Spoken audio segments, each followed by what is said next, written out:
Do you aim to conquer coding challenges but often find yourself stuck or frustrated? The reason could be hidden cognitive biases that are quietly holding you back. If left unchecked, these biases can cause endless frustration, stress, and wasted time, blocking your journey to becoming an expert problem solver. But here's the good news. Once you identify and avoid these biases, you can significantly boost your problem-solving skills. To break free from these mental traps, you must first recognize the biases and pitfalls secretly holding you back. In this video, I'll guide you through 4 common biases and teach you how to overcome them. Alright, let's dive in. Picture this: you're sitting in front of your computer, totally focused on cracking a tough problem, but the problem just won't budge. You've got all your tools laid out in front of you, but somehow, none of them seem quite right for the job. It's frustrating, isn't it? You know the tools well, they've served you countless times before. But now they seem like they're stuck in a rut, and so are you. This, my friend, is a classic case of functional fixedness. Functional fixedness is like having blinders on when it comes to using objects or ideas. It's the mental habit of seeing things only in their traditional or intended way. And while that might sound harmless, it can actually be a creativity killer, especially when it comes to problem solving. Let's take a moment to look at how this plays out in programming. You've written a piece of code. Maybe it's a sorting algorithm that does its job beautifully. But then you encounter a different problem, like eliminating duplicates from a list. The solution might be right there, using that same sorting algorithm in a new way, but functional fixedness keeps you from seeing it.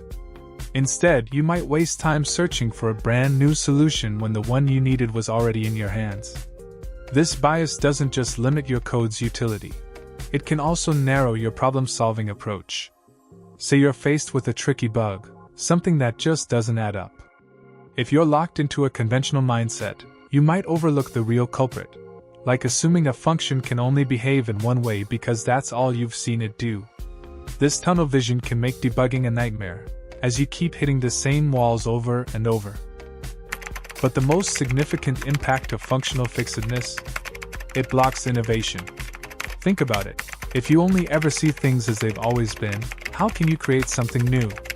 This bias can keep you from experimenting, from taking the risks that lead to breakthroughs. Maybe there's a data structure that could revolutionize your project if only you could see it in a new light. But if you're stuck in traditional thinking, that insight might never come.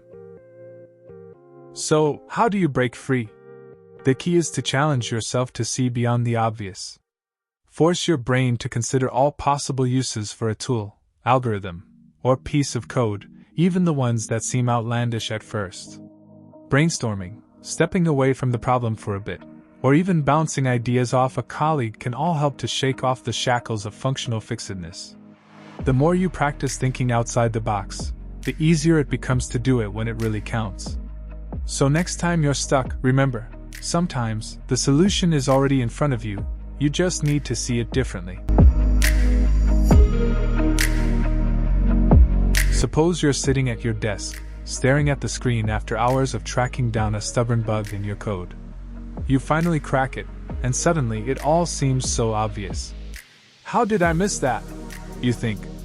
This moment is a prime example of hindsight bias, often known as the knew-it-all-along effect.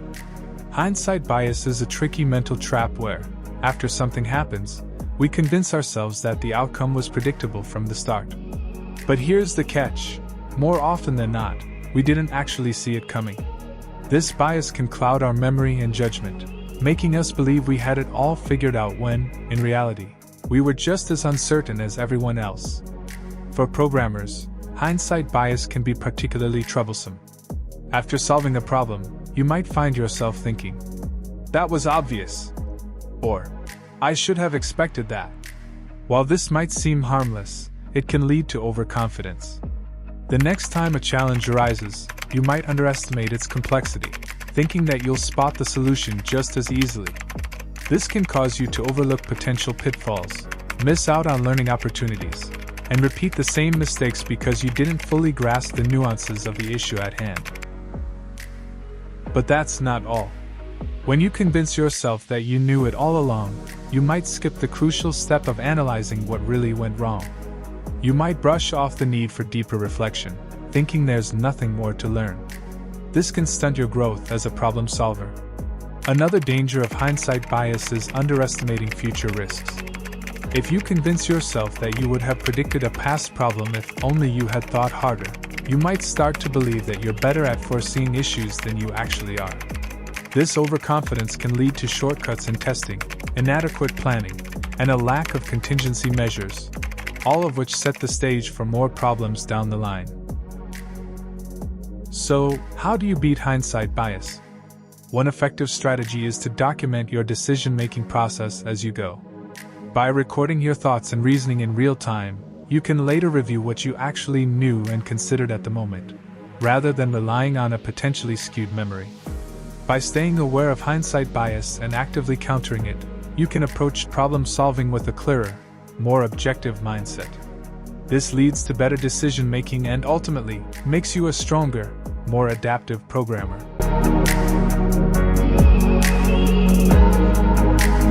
Imagine you're deep into a coding project, and you've just stumbled upon a tricky problem. The first idea that pops into your head seems solid, so you dive in, convinced that you're on the right track. But as you progress, something happens, you get stuck. You're finding it hard to pivot, even though you know there might be better ways to tackle the problem. What you're experiencing is anchoring bias in action. Anchoring bias is when you latch onto the first piece of information you encounter, the anchor, and let it heavily influence your decisions. Once that anchor is set, everything else seems to revolve around it, even if better options come along later. This bias can be a real hurdle for programmers, often trapping them in a single way of thinking and preventing them from exploring more efficient or innovative solutions. Let's take debugging, for instance. You encounter a bug, and your first instinct tells you what might be causing it. It's tempting to stick with that initial hypothesis, even when new clues suggest otherwise. Anchoring to your first idea can slow down the entire debugging process, causing you to miss other potential causes or solutions. It's like searching for your keys under a street lamp just because that's where the light is, even though you dropped them somewhere else. The same thing can happen when you're presented with a solution to a problem. If you start with a brute force method, for example, you might struggle to see beyond it, comparing every other approach to that one, instead of evaluating them on their own merits. This can lead to sticking with a less efficient solution simply because it was the first one you thought of, missing out on more optimal paths. Adapting to new information is another challenge when anchoring bias is in play. You might receive fresh data that contradicts your initial assumptions, but if you're anchored, you might downplay its importance or struggle to integrate it into your decision-making. This can lead to decisions based on outdated or incomplete information, ultimately compromising the quality of your work. So, how do you break free from the grip of anchoring bias? Start by recognizing the anchor. Be aware when that first piece of information is influencing your decisions more than it should. Ask yourself if you're clinging to it just because it was the first thing that came to mind. Next, consider multiple perspectives. Actively seek out alternative solutions or hypotheses, and evaluate them on their own terms, rather than against your initial idea. This helps you see the bigger picture and opens up possibilities you might have overlooked. Finally, make it a habit to revisit and revise your initial assumptions as new information becomes available. Don't be afraid to make significant adjustments if the situation calls for it. By staying flexible and open-minded, you can avoid the pitfalls of anchoring bias and enhance your problem-solving skills. Picture this: you're deep into a project, hours of work already behind you, and suddenly you hit a wall. The solution you've been working on just isn't cutting it. But instead of switching gears, you dig in deeper, thinking, "I've already put so much time into this, I can't just give up now." This is the sunk cost fallacy at work. The sunk cost fallacy is a tricky mental trap where we continue to invest time, effort, or resources into something just because we've already invested so much, even when it's clear that it's not paying off.